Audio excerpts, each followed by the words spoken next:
ძლიერი საქართველოს ლელოსა და გახარია საქართველოსთვის თბილისის მერობის საერთო კანდიდატმა ირაკლი კუპრაძემ თვითმმართველობის არჩევნებზე ხმა მისცა. საარჩევნო უბანზე მისულმა კუპრაძემ საზოგადოებას არჩევნებზე აქტიურობისკენ მოუწოდა და თქვა, რომ თუ მოქალაქეებს დედაქალაქის კორუფციისა და უსამართლობისგან გათავისუფლება სურთ, მაშინ ხმა მათ აუცილებლად უნდა მისცენ. მისივე თქმით, საარჩევნო მანიპულაციის, ზეწოლისა და ძალადობისგან თავის დასაცავად საუკეთესო საშუალება მომრჩევლების მაღალი აქტივობა.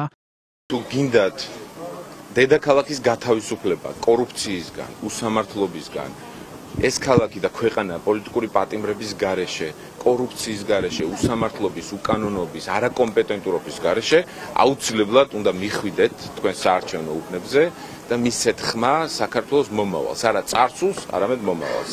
მარტივი ფორმულირებაა, რომ თქვენი დედაქალაქის, თბილისის და მთელი საქართველოს ბედს წყვეთ მხოლოდ და მხოლოდ თქვენ.